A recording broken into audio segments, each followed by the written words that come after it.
Hi everyone, and welcome back to another episode of The Kevin Moore Show.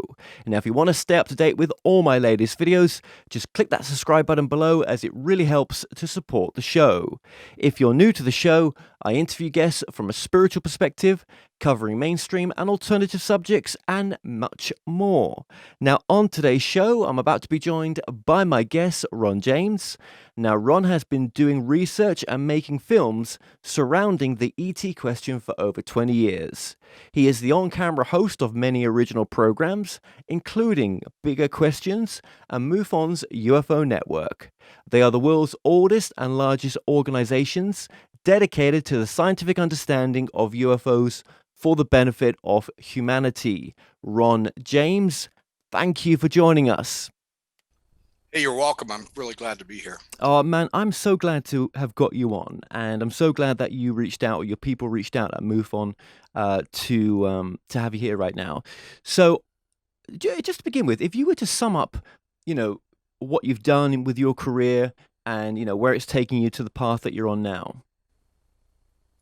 Yeah, I got started in video kind of late in my life. I was in the advertising business, and I just had so much fun making videos that I bought half of Joe Scarborough's old recording studio in Pensacola under the condition that we go into video production. This was about 20 years ago. And then I made a real fork in the road turn in my career when I decided I wanted to devote the material that I made to, answering the big questions. That's why my TV show is called Bigger Questions. It's about the life after death question, the extraterrestrial question, and the nature of our own reality. Those things all fascinate me. And so pretty much everything I do is along those lines. And since then, I've made about 300 DVDs, all covering metaphysical and spiritual scientific topics, about 7 feature-length documentaries, and I founded MUFON Television as a joint venture with the Mutual UFO Network. And so now we have the world's largest archive of commercial-free material, I think, anywhere. And we're adding new stuff, and we're making original shows. And so that's where my production company has been parked for a while, is just doing stuff for that. 7 full-length documentaries. Oh my God. I'm just trying to get one out right now.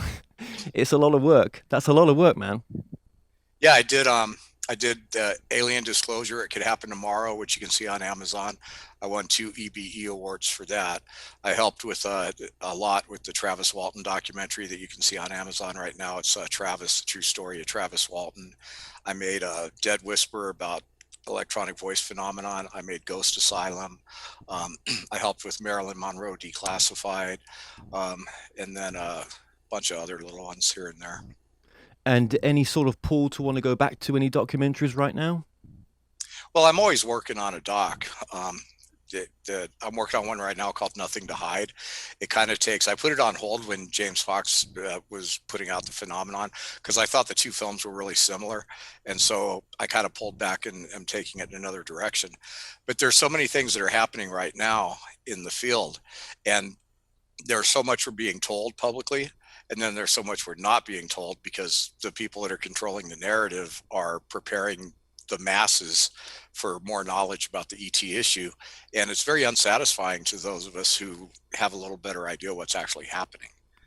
Yeah, that's very true. Now, just going back as well, obviously, so your career started, when would you, what did you start with in this sort of career? Was it more sort of music gigs and stuff like that, or?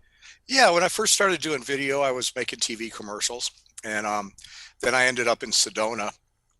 I was doing a lot of visitor information programming, and the visitor information channel in Sedona hired me to come out and rework their channel. So I was here for a year contract to do that.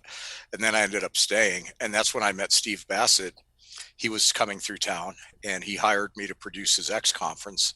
And so I produced his X conferences from 2009 forward. And then I produced the citizen hearing on disclosure with him and with Ruben Langdon. And we did that in 2013. It was, in fact, we're in the anniversary window right now of when we did that. It was like the anniversary was like a week ago. And so the citizen hearing on disclosure was a big thing. But Steve Bassett is definitely the guy that brought me heavy into the UFO field. Right, okay. And how many years ago was that? That was back in 2009, 2008. So back around then, I was always an enthusiast of the topic. Um, I was doing regular video production in Florida, like Discovery Channel had come to town, they'd hire us, and the weather, we'd have a hurricane. You're out there with the Weather Channel doing that kind of stuff. That was always I liked that a lot. But one day I decided I just wanted to do more with the production, and so I bought tickets to the International Conference on Science and Consciousness. And I went there and I interviewed Bill Tiller and Amit Goswami and Dean Radin and Russell Targ and John Hagelin and just a whole bunch of people that are, they're really a lot more famous now than they were.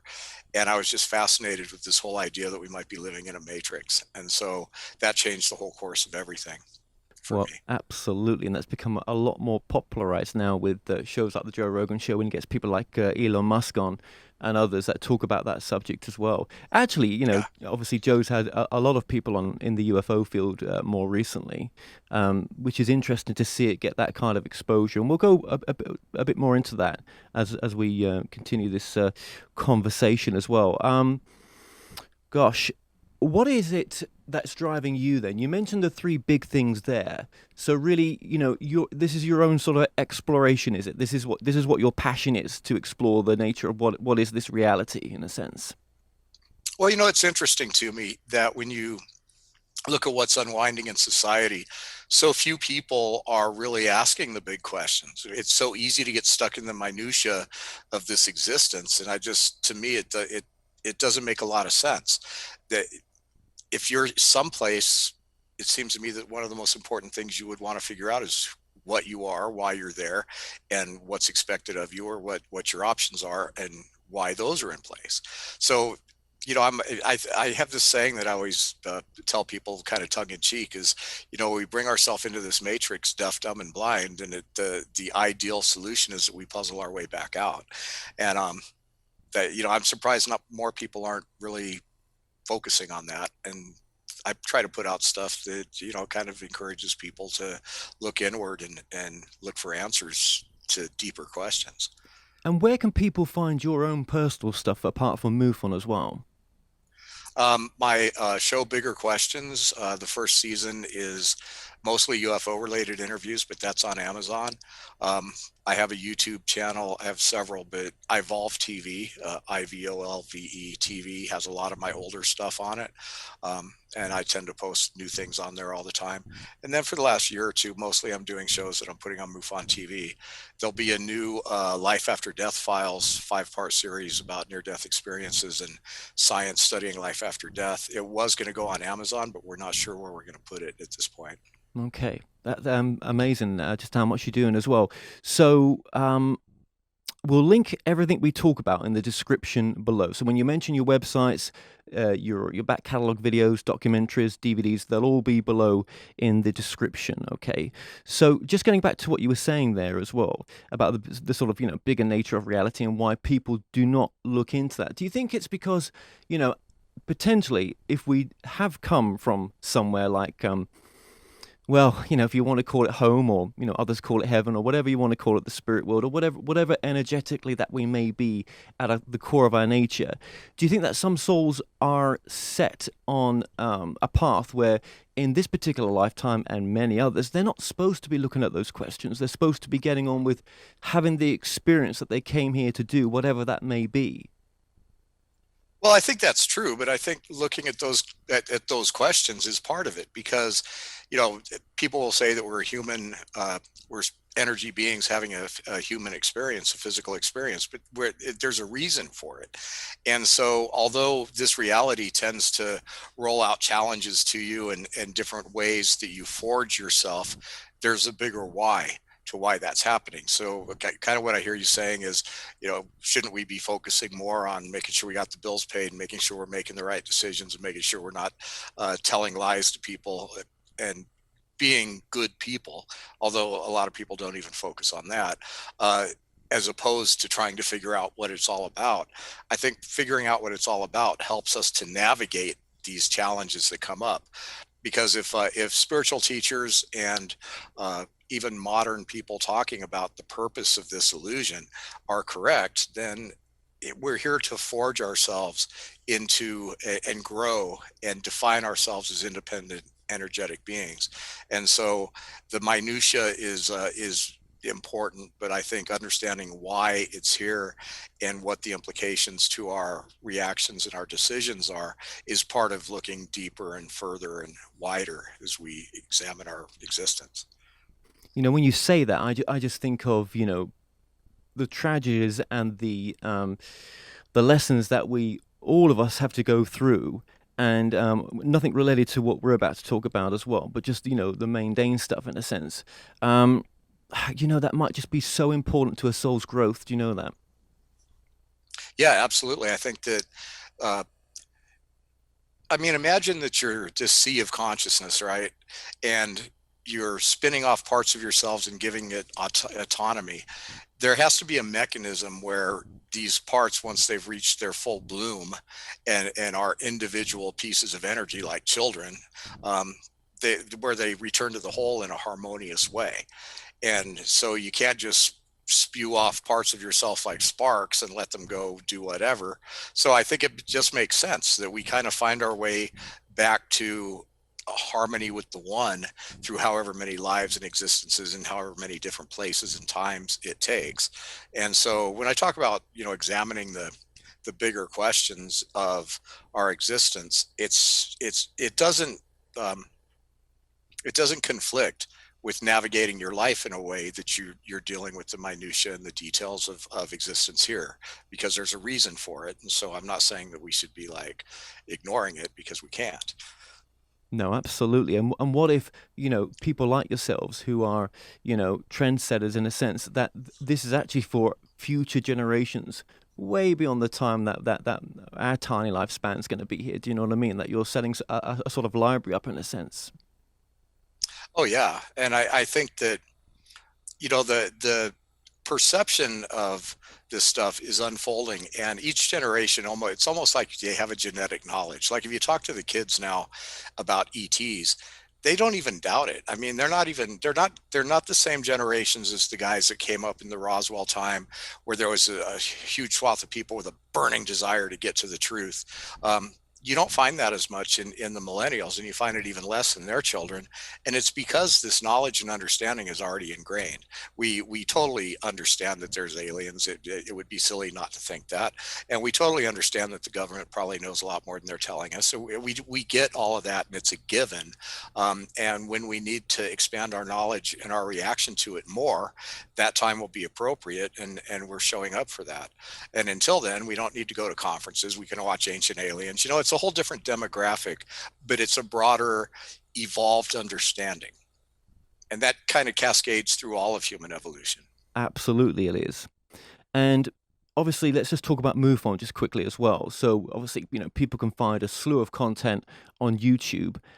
What is the difference with the MUFON content, and how is MUFON working differently to other organizations as well? Well, MUFON has always been dedicated to the scientific understanding of the UFO phenomenon. And it was founded by researchers and investigators when Project Blue Book tapered off. And today it's 4,000 plus, I think it's up to about 4,500 people all over the world doing active investigations into UFO sightings. And there's nobody else out there doing that kind of work on that kind of scale. And there's a ton of people with PhDs in MUFON. There's a lot of very dedicated field investigators that really believe in what they're doing. And with the expansion into things like MUFON television, we have created this community for people that care about the topic. We have a whole wing of experiencer research that's happening. Kathleen Marden, who's the niece of Betty and Barney Hill, has done extensive research on it. There's scientific papers being produced about what is the experiencer phenomenon, and trying to get a look at it from a rational basis. So MUFON's doing things that nobody else in the field is doing. And even our archives of material on MUFON television, you can go on YouTube and you can watch all the alien related stuff you want to watch, but how do you siphon out the BS? The Whenever MUFON has a symposium, it's largely people coming to deliver reasonable, credible information that's the result of research and experiences. And you don't find that anywhere else. There's one year we did have some people with some questionable stories come and tell the stories, but at the end of the day, MUFON is where you find the people that are trying to get a scientific bent explored, and this is where they report. And so when you go to MUFON television, you find years and years and years of accurate information. It's the best place to really get a handle on the history and the trajectory of the whole UFO field. And then becoming a MUFON member, it's the logical thing to do. If you're an experiencer, if you care about the UFO field, if you want a community of friends that care about this stuff too, that you can talk to, it's really evolving into a mainstream organization that's there for everybody. Yeah, and you've put a lot of blood and sweat, into building the studio there. Multiple sets, decent, high quality, content in a sense, and with not an overarching production company to answer to. Do you know what I mean? There's no gatekeeper there in a sense. I really like that. And one of the decisions I made early on in my production career is one, I did want to put out stuff that was a cut above what you were finding being put out by people with no budget, because I'm one of them. I'm a no budget, do it, fly by the seat of your pants guy. I mean, my studio in San Pedro, it's really beautiful. It's got video walls all around it.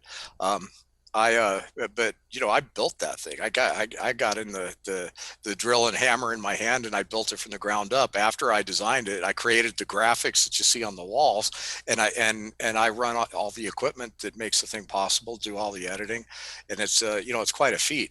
But I always wanted to keep the quality a cut above, and then also. I'm an artist just like everybody else, so I want to do things that are artistic. And it's just incredible now, well, especially these times, but it was incredible, even before COVID, just what the access to for people to set their own studios up and have a really professional looking set and all the type of equipment that's out there now at a fraction of the price of what it used to cost. It's really cool. This shoot I'm doing today, I'm trying playing with my Sling Studio, and I've got a TriCaster, which is a pretty expensive piece of equipment, and the Sling is not equal in what that can do, but you could basically, you don't even have to plug anything in. You can run the entire thing off batteries, and you can live stream off an interface on your cell phone with 3-4 cameras, and the whole thing fits in a little tiny case, and you can take it anywhere. It's fascinating. Well, isn't it incredible that with the iPhone even 11 or 12, you can film decent quality documentaries just with a number of iPhones. It's just mad. I've got these really expensive Panasonic 4Ks, and I have friends that are they're not even using, I mean, professional video guys that are shooting with their phones more than they're shooting with their cameras. It's changed so much, and it will continue to change, and it's exciting times. Where do you think the current state of disclosure is, in a sense, then, right now? It's interesting. I do a lot of work with Steve Bassett, who defines uh, disclosure with a big D, as a head of state coming out and acknowledging to the masses that there is an ET presence, and that we've been lying about it for years and years. I'm not sure that we're going to get that anytime soon. So what we're getting instead is the same kind of drip, drip, drip, drip, drip. We've gotten over the years little pieces of information in leaks and everything else. And then with the ATIP program, to the Stars Academy, Lou Elizondo and Chris and Hal Puthoff and all these guys coming out saying, yes, this is real, and yes, the government's studying it. We're getting a little bit more of an official something, but we don't know what it is. And the thing that's really hard for the UFO community to swallow is that there's a certain group of people that have been managing this information from day one. And they are still managing this information. They're going to continue to manage this information. And what we're seeing play out through the shows on history and this rollout that we're getting, and this thing that's coming up with the Pentagon releasing files to Congress in June, it's the same people managing the same information the way they have chosen to manage it. They understand that humanity needs to be enlightened to the existence of an ET presence. It's pretty much a given that that's not a charade that can continue for too much longer. But they're also going to be very careful about how they roll it out. they're rolling it out to 7 billion people. It's not just us 40,000 UFO people that really know a lot more. And so, they're kind of spoon feeding, drip, drip, drip, just like always, but they're doing it to the masses, and they're moving the ball down the field in a way that we haven't seen before. So everybody I know in the UFO field is frustrated with that. And I'm not one of those people. I'm like, these guys have been in control the whole time. They're still in control. We're getting something. It's not what we want, but it's better than nothing. And there's nothing we can do about it.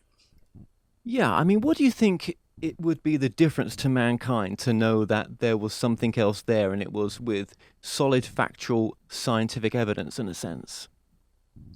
I think ultimately the answer to that depends on what that something is. We still don't know. And I think maybe even the people that are aware of an ET presence might not be aware of the full scope of it, or maybe they're aware of elements of this that are a little bit scary. So it would depend on how that unfolds. If it was like, hey, there's friendly aliens from the Pleiades and they want to come here and shine light on us and give us technology, then everybody's going to go, oh, how great, the aliens are here. But if it's like, hey, we're all being mind controlled by Draco reptilians that want to harvest our energy of fear, that's a whole different thing. And maybe it's both. So, Well, do you think the we live in a fearful universe or a loving universe? I think we live in the universe that we create. See, I think that we've been allowed to self-determine as a species. At some point, we may have been somebody's property. We may have been a genetic experiment. We may have been raised as a gene farm or to be harvested in some way. I think there's probably a loose alliance of different galactic species that all have a different agenda for what they'd like to see happen on planet Earth. And it is the Earthlings, me, you, and all the other people out there, that are going to make the decisions that really affect our outcome, both, rather we destroy ourselves, but who gets to come in and mop up when it's over. We're either going to advance and earn our place as a citizen in this galactic federation, or we're not. And so I think we live in a universe that really all outcomes are possible, and it's really up to us to self-determine. Yeah, and I guess maybe rather than the word loving, I meant like a safe universe in a sense, but maybe it's the same thing. Um, yeah. Well, I think, for most of us, I think the idea that there was something more there, if I'm speaking in a broader, mass population term, right? I don't know if it really became obvious that that was a reality, would be able to handle that in some respects, the sort of psychological aspect of it. Do you know what I mean? I think people pretty much know. If you were maybe 50 years ago and you started talking to people, uh, that might have been true back when they did I think it was the Condon report, where they said, oh, humanity's not ready for this. It's just it'll come unglued. It'll dismantle institutions. It'll crucify religion. I don't think any of that's true at this point. Um, the Catholic Church has acknowledged that there's probably extraterrestrials, and if so, it's not going to affect, their dogma. And I think most people understand at this point that even if they don't believe that we're being interacted with by a group of extraterrestrial races, everybody pretty much, I haven't met anybody that doesn't acknowledge that we'd be stupid to think that we're the only living creatures in this massive universe. So I think it's a knowledge we already have. Um, it just hasn't been made official. Well, do you think then it's more of a personal disclosure that it's gone towards? There's a ton of that's happening. In fact, when people will bring up the subject of disclosure, and that's a whole other form of disclosure that seems to be taking place. And what I'm talking about is a lot of people are reporting these personal encounters where beings are revealing themselves to them. They're telling them things, they're showing them things. And these are happening person by person. A lot of people are telling the same story, very similar stories. And once that happens to somebody, there's no going back. They can't change their minds. They can't talk themselves out of what they've been through. So there is that happening, this really radical personal disclosure that's going on, and it's happening a lot. What is the best case for you out there, would you say, in all those that you've come across? You mean across the whole spectrum or just Well, in? maybe I should be a bit more specific there. What would you say then is the sort of if there was a crash retrieval case? Let's go there to begin with. What's the sort of best sort of crash retrieval case that you would say is that has even to now has stood the test of time? Well, I think Roswell, we learn more and more about it, and that gets harder and harder to back away from. And the just ridiculous way that they tried to explain that away with Roswell case closed, to anybody who's just not a gullible fool, that was practically an admission of guilt from them. It's like to come up with a story so ridiculous. So crash test dummies from the future fell, and it was weather balloons, and it was all this kind of stuff. It made so little sense that it was almost like we're all laughing now, and including the guys that put out the report. So, Edgar Mitchell is a Roswell guy. He grew up there. He spoke with me a couple of times. I interviewed him. I have him talking about the conversations that he had with people from the government who confirmed to him that Roswell was the real deal. And so I think still to this day, as far as crash retrieval, materials retrieval, um, that's always going to be the big definitive case. The Socorro incident with Zamora, there was some physical evidence there. It's an interesting case. Um, there's not a lot of crash retrieval debris cases, but those two are the ones that stand out. I just had Travis Walton at my house. He spent a couple nights 2 days ago, and I produced that movie, Travis, the true story of Travis Walton with Jennifer Stein, and we were talking again. And I think his case is really one of the more interesting cases. It's kind of stood the test of time. So that's probably the biggest credible experiencer case I think that's out there.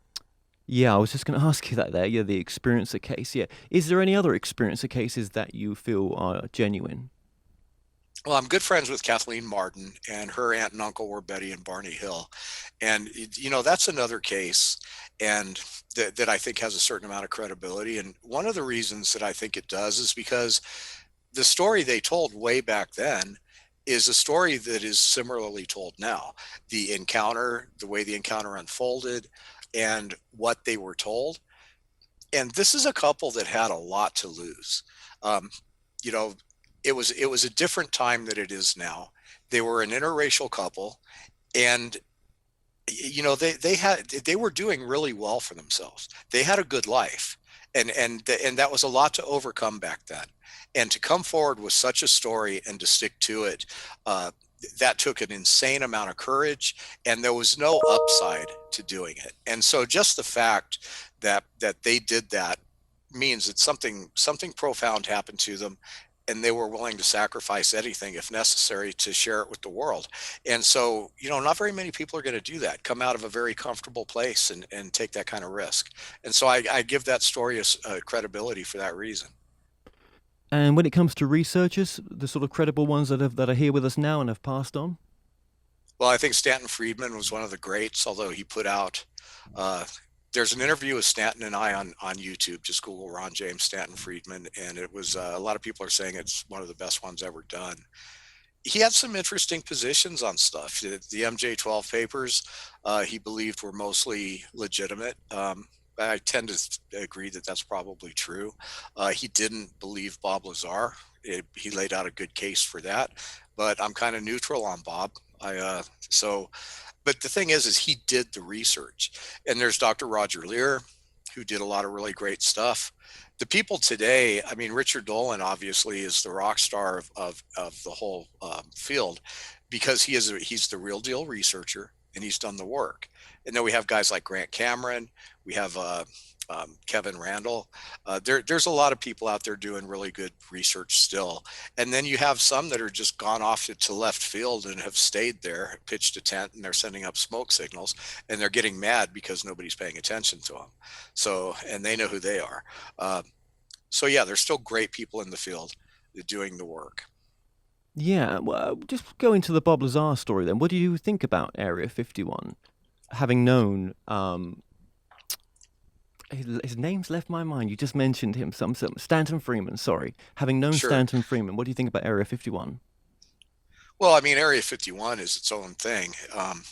Bob Lazar's Area 51 story is a whole separate thing. It only makes sense that if we had this kind of stuff, that's where it would have ended up. So it's not a stretch to think that if we ever had crash debris from Roswell or whatever, it might have ended up at Area 51. We know that some stuff ended up at Wright-Patterson. Um, so the the idea that anything secret that along that line would be at Area 51 makes sense. Bob Lazar's story makes sense in a lot of ways. The thing Stanton had the biggest problem with is that he, Lazar didn't seem as scientifically grounded as Stanton said someone with his level of education would be, and there was a really hard time verifying his background.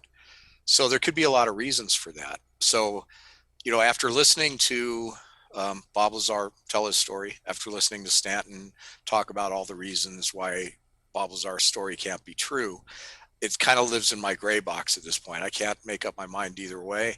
I like to believe Bob Lazar.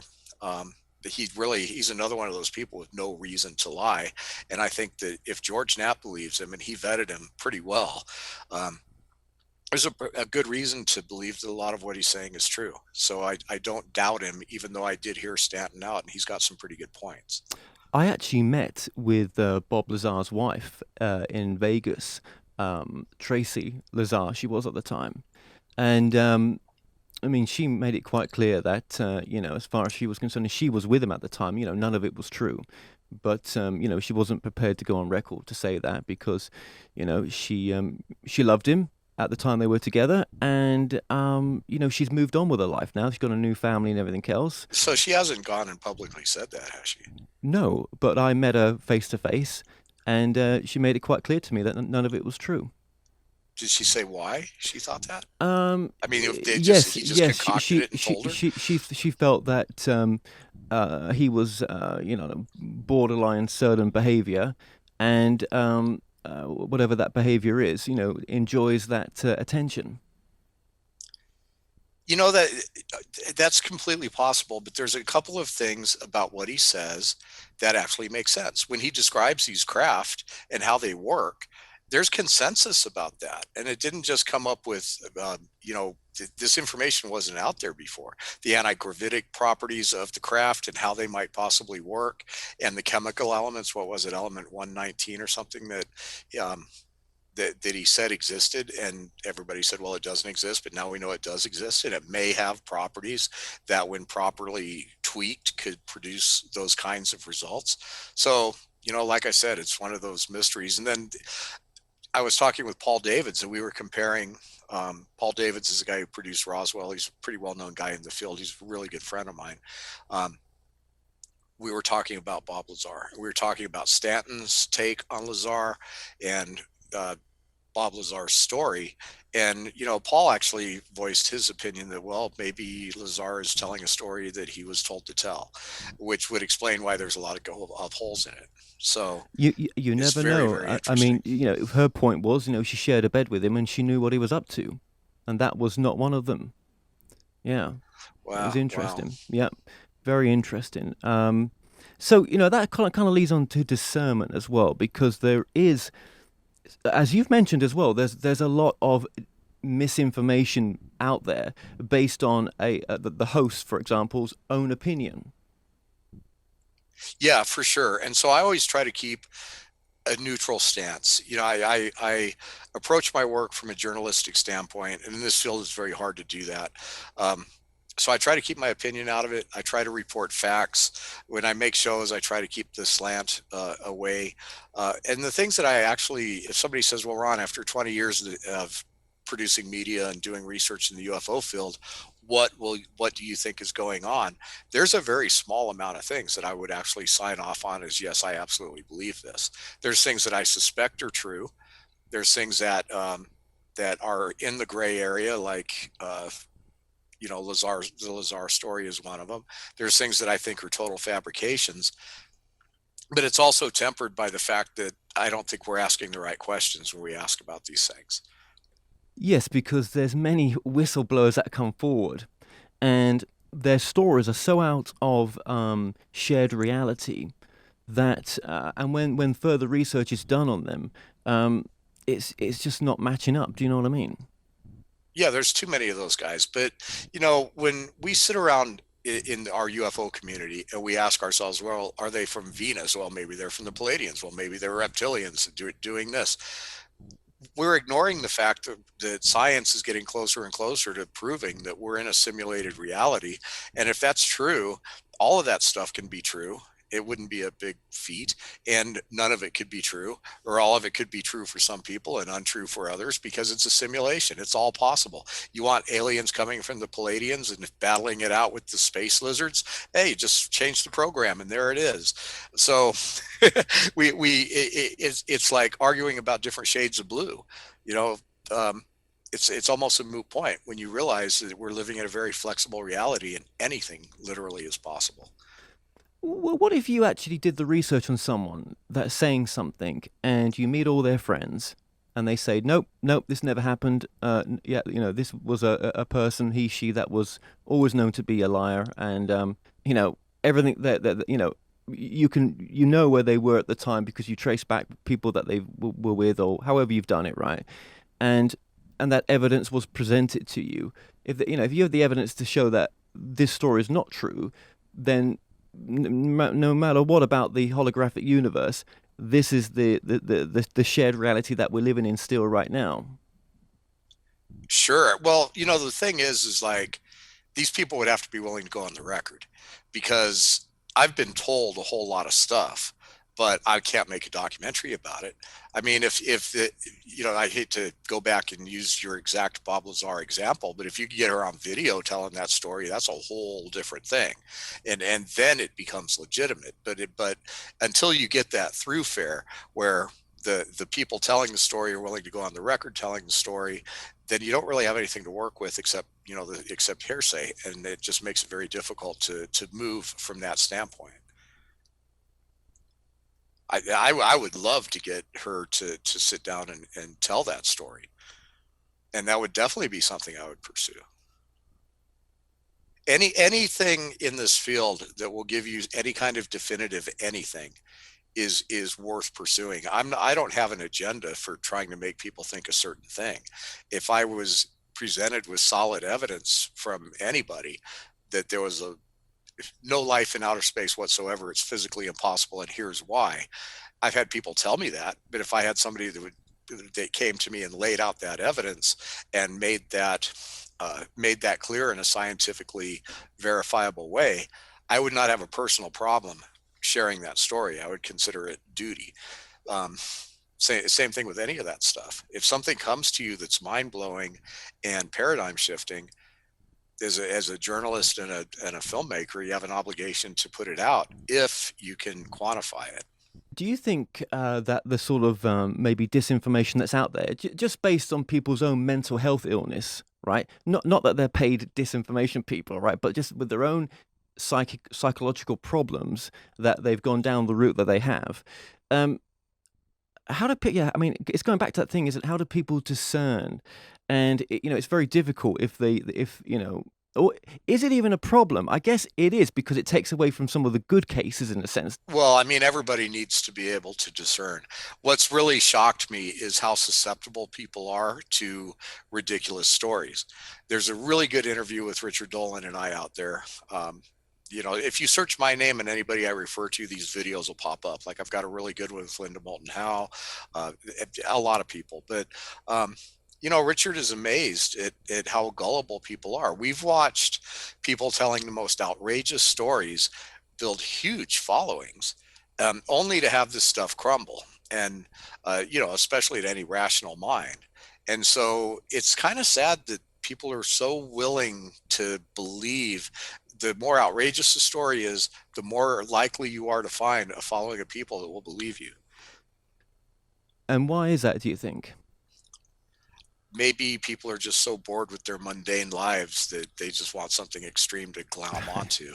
Yeah, yeah. One of my friends was a special effects artist, and he used to think that there was a certain type of people that would emerged with experiencer stories, and that they matched the same kind of demographics. And I'm not going to go into details because I don't want to denigrate any type of human being, but that if you walk into a room full of experiences, you found largely the same kind of life circumstances. And his take on it was, well, these are people that basically this is their life, and then they have this thing, and if this happened to you, you can find community and you can find people that will understand you and accept you and talk to you. And so they all of a sudden these people manifest these incidents in their lives. And so I was talking to Steve Bassett about that, and he got really mad at me. And he said, well, did it ever occur to you that maybe the trauma that these people go through is so, so extreme that that is where it leaves them?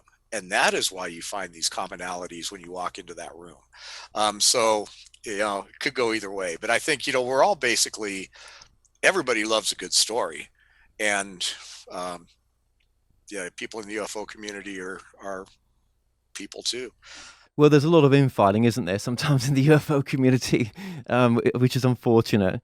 And I think really it comes down to, if you've had a whistleblower that's come on who has turned out to be not genuine, just come forward and be honest about it. Do you know what I mean? You mean the whistleblower themselves or the people No, that no. are? I mean, if you've given your platform to a whistleblower and it turns out that they're not who they say they are, based on research and stuff, then just come forward and say it. It's fine to make a mistake. Absolutely. And the thing is you can't be attached to an outcome. That's especially you talk about these guys that are out there all the time, and every day or every week they've got to come up with a new story. They're fighting for ratings. They're trying to get themselves, they're trying to get famous. They're trying to make a living in the field. I call them the carnival barkers of ufology. And no offense, y'all know who you are. But at the end of the day, it's counterproductive. And you've got to be willing to call a spade a spade. And if you make a mistake as a journalist or you bring somebody on, I've shot a lot of bigger questions interviews, and I got to tell you, there's a few of them that will never see the light of day for that exact reason. I had a guy that told me that he was a time traveler, and so I was interviewing him about that, and he said, I was brought into this program, and I don't think this story is out there, so I don't mind sharing it because I don't think very many people are going to figure out who it is. But he says, I was brought into this program and I was trained to time travel, and I went back in time, and I was at Area 51, and Bob Lazar walked in the room, and I knew immediately who he was, and I'm like, okay, but how could you? How could you? Because he said he got into the program before Bob Lazar ever went to Area 51. So he was trained to travel through time, and he saw Bob Lazar. How would he recognize him if he hadn't happened yet? So I mean, it was just like, oh, dude, you blew it with me on that one. Yeah, I think maybe the anger sometimes is the disappointment of it. Do you know what I mean? When you put your time into it. But yeah, that's your way of discerning by not putting it out. Like I say, I think all of us have some form of mental health sometime in our life, right? And we're Well, of able then course. to self-reflect, control it, and others are not, and they get into sort of manic states and everything else. And it's a learning for all of us. I mean, look, even Richard Dolan has had people that he's give a platform to, maybe one or two, who were not who they say they were, right? I like Richard. I'm just saying, let's call a spade a spade. Myself, I've had people on my platform. If I'd done the research on them, I would have found out, this is, not the people that I thought they were. But then again, doing an interview show, right? You're not going to start doing credit checks, court record checks and everything else, and start phoning Right. family up and checking them out and whatever. So yeah. But I think discernment has to be a word that comes more into our community for everything that we do. And I And think it's also important, I mean, we are in a quote unquote fringe field, and there are going to be fringe people in the audience and also on the stage. So you also have to kind of take the approach that it's not really your job to censor the messages. It's your job to try to ask the right questions and let the audience decide. So I will not fault somebody for having somebody on their show that is telling an outrageous story. Where I will challenge them is when they support that story, or they endorse it in some way, or they personally chime in favor of the narrative. That's when you cross the line as a journalist. Or it becomes their main whistleblower, their top guy, top guild. Do you know what I mean? And Oh yeah. with further research long term that that's just not, yeah, not true. Well, Absolutely. it's bad for the field, and a lot of people think that some of these people that have come along are disinformation specialists. And, there's three or four names that float around. I'm not going to say them, but we know who they are, and it makes it really difficult. I use this kind of funny litmus test, uh, tongue in cheek. If you're telling me a story about something, here's what I want to know. If I walk into a bar in mid-America and I start talking about aliens, and somebody says, "Well, what's your premise?" and I tell them what my premise is, and that premise is your story, are they going to throw me out of the bar and laugh at me until I get in my car and drive away? Or are they going to sit there and go, yeah, I mean, yeah, that's possible. And that is my litmus test. Because if I walk into a bar and I say, well, I think that there's definitely life in outer space. I think the government definitely knows more about it than they're telling us. And I think there's a reasonable amount of evidence for some kind of extraterrestrial influence on human history. Most just Joe six pack guys are going to go, yeah, I could understand that. That's probably true. But if you go in there and say, hey, I was raised by green lizards on a far planet and deposited here as a clone, and then blah blah blah blah blah, you're going to get your butt kicked. So that's the litmus test for me. It's kind of a tongue in cheek sense of humor approach to it. But yeah, will Joe six pack in a bar in middle America laugh at you or not and say maybe you got a point? And maybe how much does their story come from fear as well? Well, yeah, that's true. Although I think the fear factor when it comes to telling these stories isn't as big a play as the actual feasibility of the stories. I mean, there's scary stories out there all the time that are true. They really happened. Oh, oh Uh, yes, yes. Yeah. Just moving this along. Thank you for just discussing that. And I should really say this. Look, I know MUFON had Corey Goode on before, and there's been a lot of there is well, he's suing people right now, isn't he? That there's all sorts of things going on there right now, and I don't know too much about the background. Right? I know people have done extensive research on him, and they've kind of disproved his story and stuff, or they try to, right? Or it's ongoing. I sort of can understand why MUFON would have someone like Corey Goode on there, because you need sometimes, in past conferences, everyone gets someone on that's trying to bring traffic in. But I think it's kind of what you hit the nail on the head. Once you do find out that there's problems, probably the one way to do the right thing is to sort of, they just don't come back again, basically. yeah, and I was part of that, and I was part of that decision, and it was a lot of debate. MUFON that year was putting on the secret space program. Now we had a great lineup of people that would come forth, like Michael Schratt, to say, yeah, this is stuff that we know the government's doing, but we had to look at the secret space program from a broader perspective. What are the stories that are out there? What are the stories that people are paying attention to?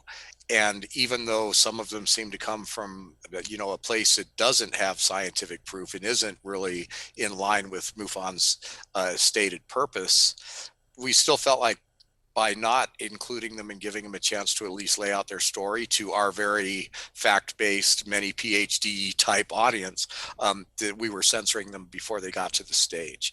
And so it was a tough decision. And did it bring more people because Corey happened to get a certain amount of fame during the time?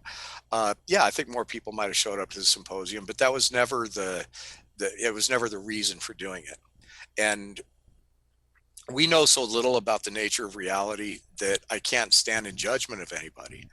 But I know that at the MUFON symposium, I had such a great time because we had to set up a panel, and for the panel, I sat Richard and Corey right next to each other. I don't know if you've ever seen the video. That was me. put the little placards right there and said, "Hey guys," it was pretty funny.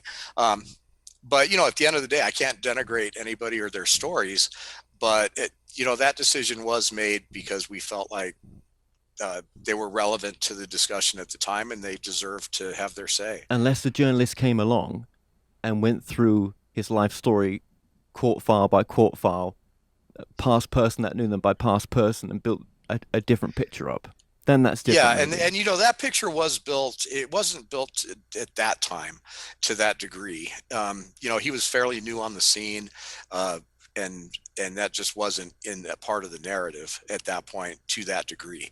So he was making a lot of noise. He was getting a lot of attention, probably more than anybody else. Even, you know, a lot more people knew who Corey Goode was than knew who, you know, Bob Wood.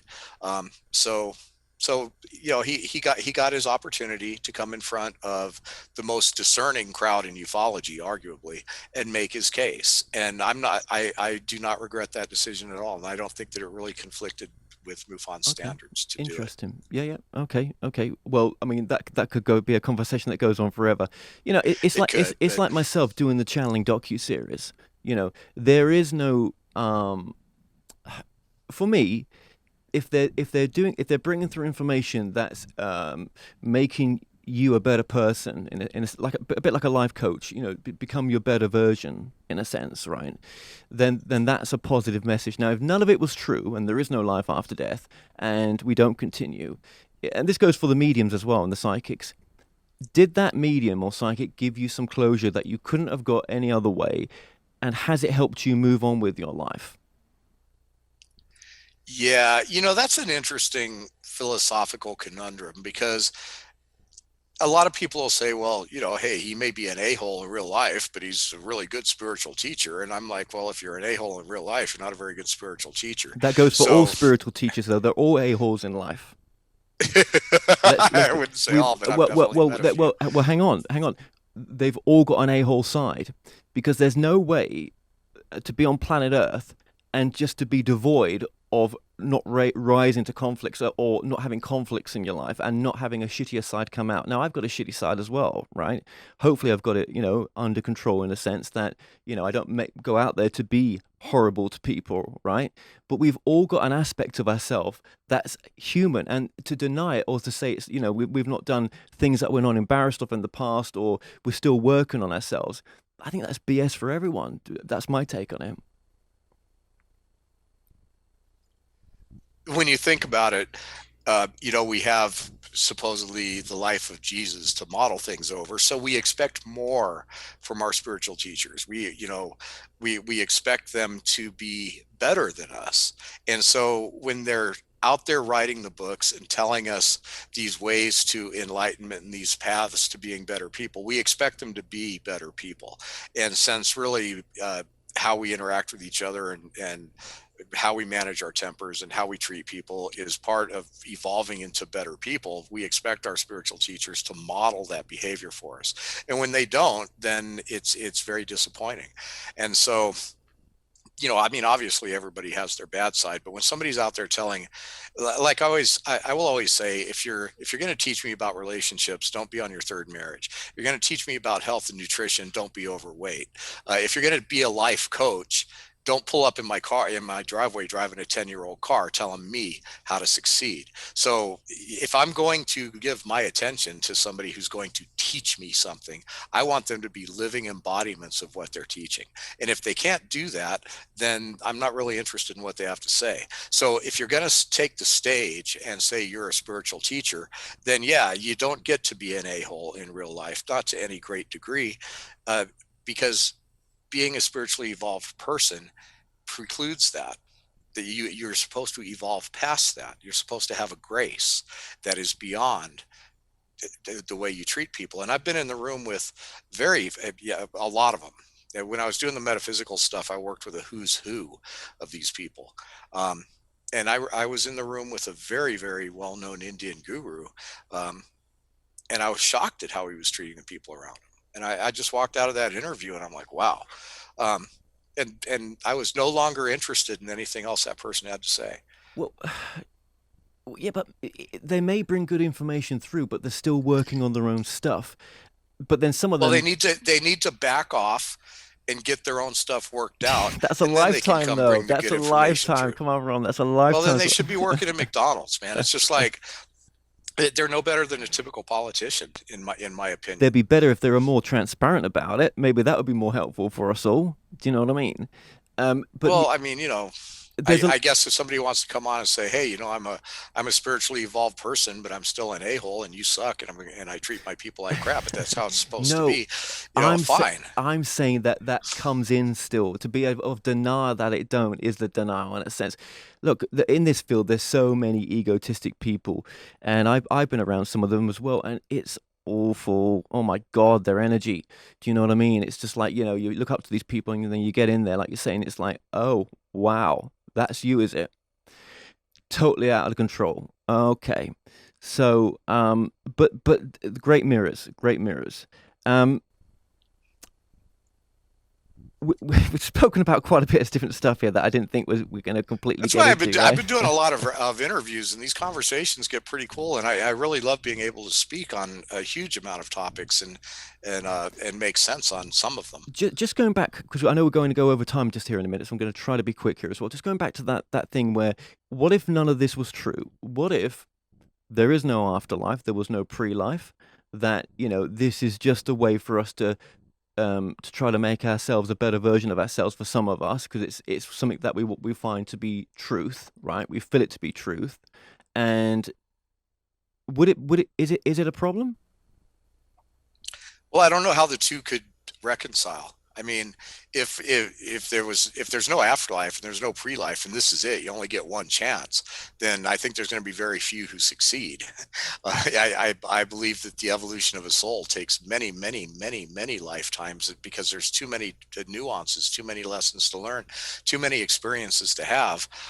It would be a terribly unfair game.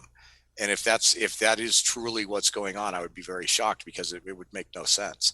Um, it's almost impossible to evolve to, complete self-actualization in one lifetime. Um, some of the ancient teachings say it takes hundreds, even thousands.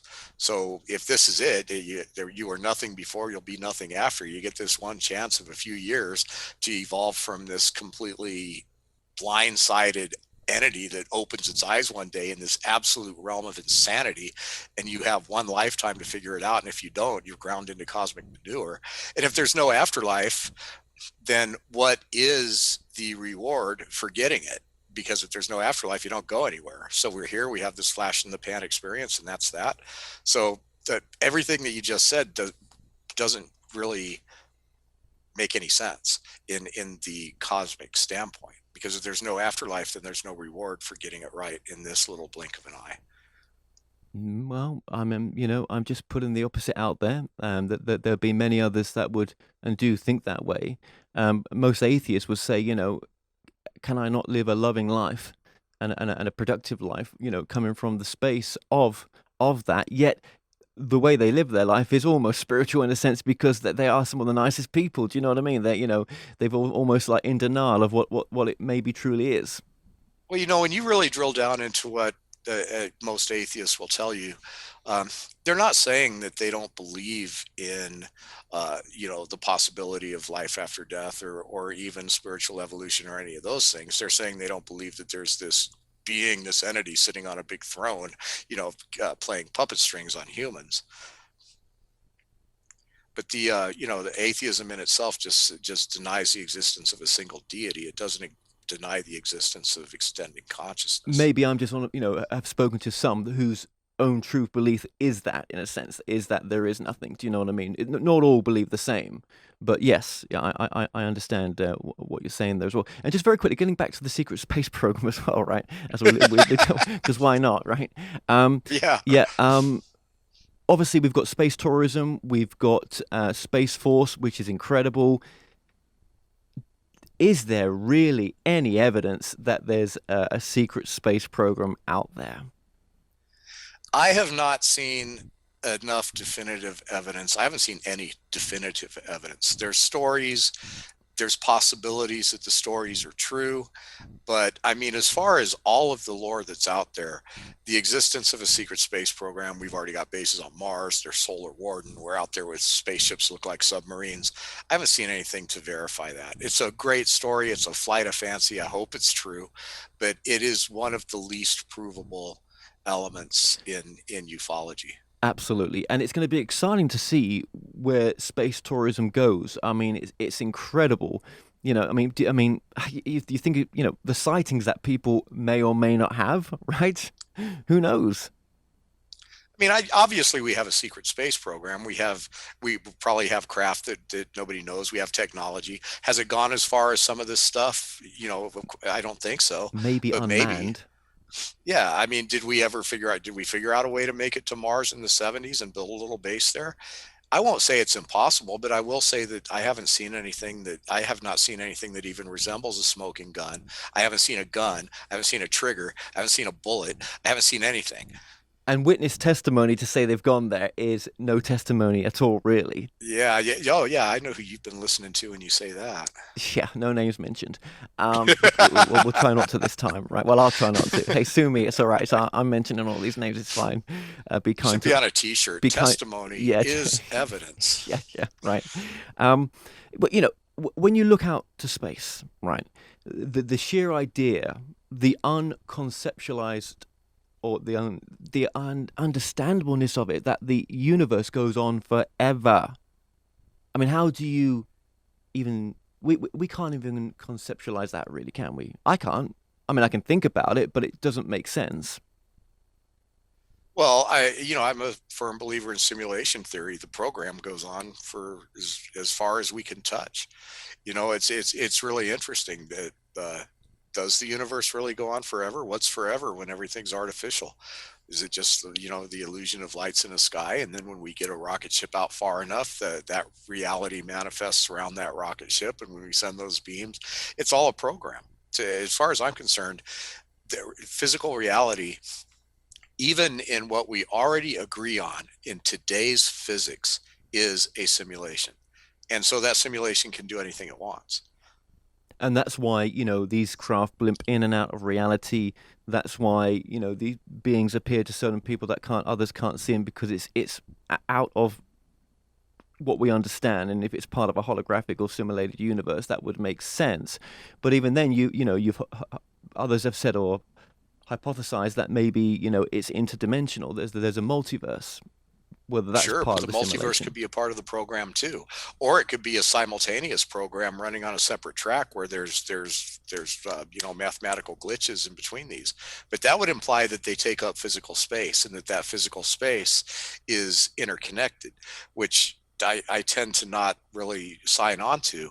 Uh, just because if it's a simulation, then it's not physical space. But the simulations can have physical space in them that allows for this kind of thing to happen. But then, what's beyond that which is in charge? I mean, if we've got our universe, which is infinitive, and we're saying, well, yeah, I can get my head around that because it's a simulation, then what is the makeup of the universe of those that created the simulation? I mean, that's way beyond I don't thinking think about. that we have the capacity to understand that. It's really interesting. It's kind of like trying to teach a bird how to drive a car, or trying to teach your dog how to drive your car, right? Well, maybe you could teach your dog, but you know what I'm saying is that we don't have the capacity to do that. I think that our capacity to comprehend is up to about, okay, the true existence of everything is just the sum of all consciousness, and it's all manifesting in different ways. Some of them are realities that we see, that matter is an illusion that manifests, and blah blah blah blah blah. But then when we get to where we get to the top of that ladder is consciousness, energy. That's that. When we ask the next question, well, where did that come from? That is where we are absolutely ill equipped to even comprehend the answer. And so, to me, that's the ceiling of even where we can postulate. And are you one that believes that you can create your own reality? Are you in that Well, thinking? I think we do to a certain extent. It's like we could create our own reality in by our perceptions, and in a lot of ways maybe we can create our own reality by tweaks in the program and decisions that we make and ways we perceive things. Can I go and change basic fundamental elements of the simulation? Like, can I turn the sky purple? just because I want it to be purple. We don't have that much, but I do believe that we have an individual field that enables us to maneuver within the reality, but not to a point where the system falls apart and becomes chaotic. Yeah. It's such a deep question, isn't it? It's such a deep subject. It really And is. do you think it just takes you away more from present reality, and it's taking you away from, when you get into these subjects, it's taking you away from now in a sense, or do you think it brings you more into now? I find myself gaining a broader understanding of now, and I find myself able to navigate this and get much, much better at the game. Um, the this happened to me just the other day. I was at Walmart and I was looking around at everything, and I'm seeing all these mechanisms that are in place to influence people, to drive their consumerism, to make them eat the bad food.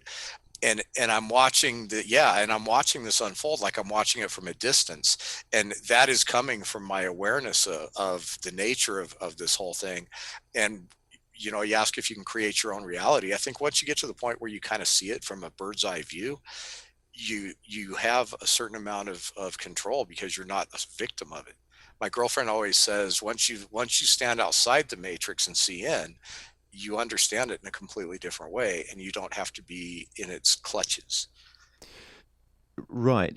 Now, if we just took away all the stories that are out there, all the sort of recovery, the testimony, the witness statements, the hybrids, and all that kind of stuff.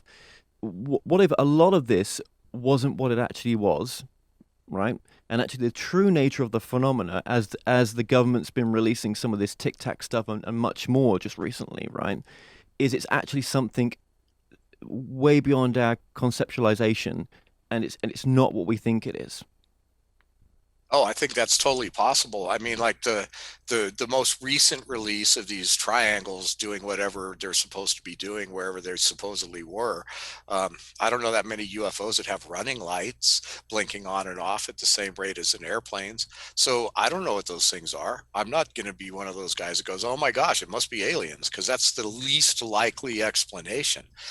And even the Tic Tac UFOs and stuff like that. Um, I've had conversations with Lou Elizondo. I've had conversations with Chris Mellon where I have talked to these guys face to face.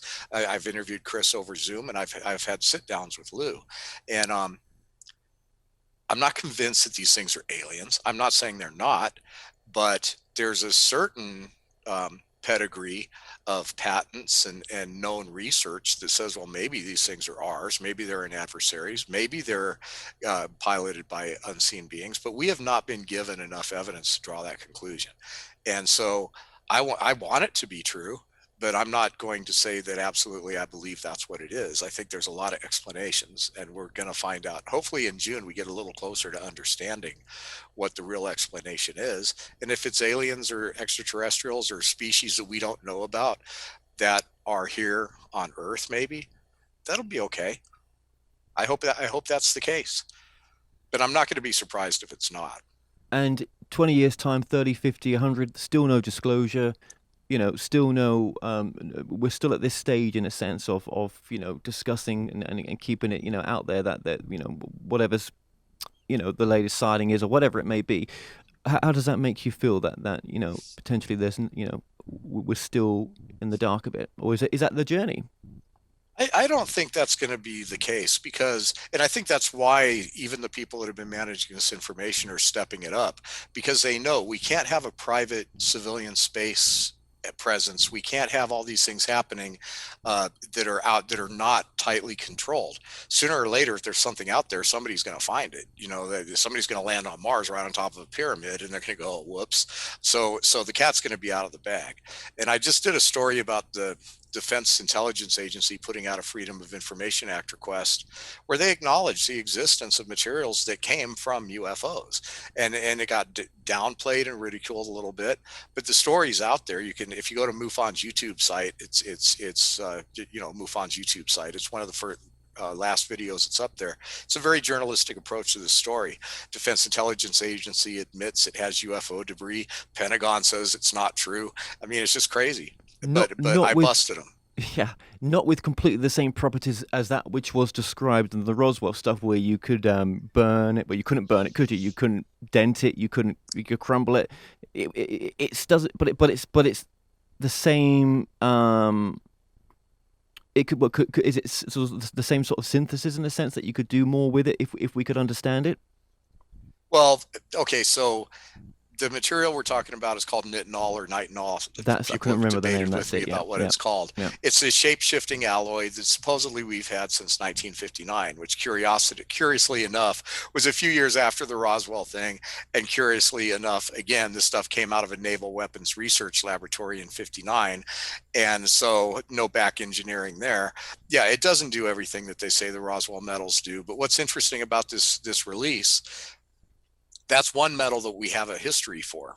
You know, we say it was invented in this lab, and it has memory retaining things, but there's three other materials that they can't figure out exactly what it does.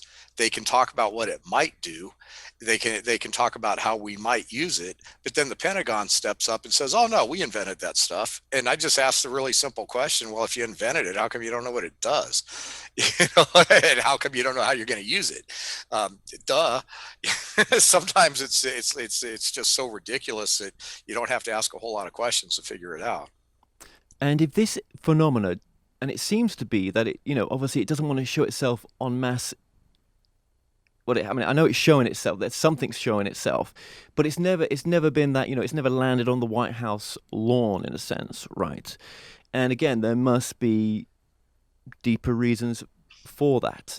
It, much deeper Well, yeah, reasons. we were given the opportunity to self-determine, and until we self-determine in a positive direction, we're not going to be admit we're not worth talking to. It's like if you walk up and you look at a species that's hell bent on its own self-destruction, it's tearing everything up. The last thing you're going to give them is a spaceship.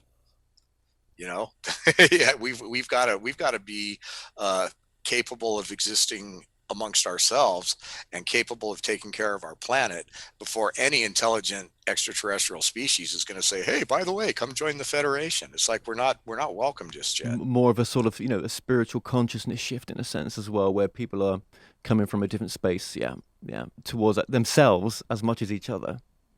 Yeah, I mean, it's funny, the things that we need to do as a species to save ourselves and to evolve both spiritually and in a way that we can survive as a civilization are absolutely identical to the requirements that would make common sense to go to the next level as far as becoming a space-bearing species.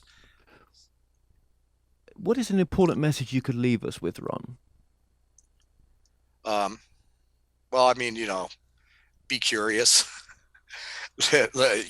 Don't waste your time being absorbed in the matrix. Spend a lot of time figuring out what it is and why you're here. um, Question existence. Just be curious. It's like people get so, and I'm not saying this is in any kind of denigrating way, but people are so absorbed in their day-to-day lives and the things that they're being spoon-fed by the media that y'all are jacked into an illusion that is controlling you the more you play it and the more you become a participant in it, and that's not the highest and best outcome for our beings and our evolution. You're not going to evolve arguing about what Kim Kardashian was wearing. But Kim Kardashian, for some, is giving them entertainment, and maybe consciously, that's just where they're at, and that's also okay. There's nothing wrong with wanting to be entertained, and there's nothing wrong with consuming entertainment, but and there's nothing wrong with being obsessed with succeeding in this world. There's nothing wrong with any of those things, but temper it with curiosity about the bigger questions. That's all I would say. Well, Ron, I really appreciate you coming on the show right now. Your website, one last time, is Well, I've got MUFONtelevision.com is where you can see stuff, and we're putting on the symposium. We're selling the live stream right now. It's $79, and you get a year subscription to the channel. So this year in Las Vegas in August, military and government witnesses come, and they're going to tell stories that you're only going to hear there. It's an event only MUFON can put on.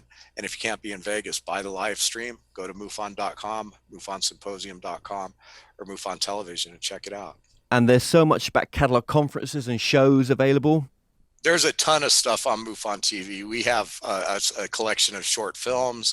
We have some Star Trek stuff on there. We've got, yeah, there's about 600 videos right now. There's all the new shows we're making, and there's not an ad anywhere. We don't even keep your information and use cookies. Well, that's fantastic to know. Yeah, like you said, you've got a lot more shows planned that are in pre-production or going into production. There's so much more that MUFON's doing now with their new network, and it's fascinating to watch it grow, actually. So, Ron, I would just like to say thank you so much for coming on today. Yeah, thanks for having me. We had a great conversation. I'm sure you're going to have a challenge editing it down if you have to, but yeah, thanks for inviting me on.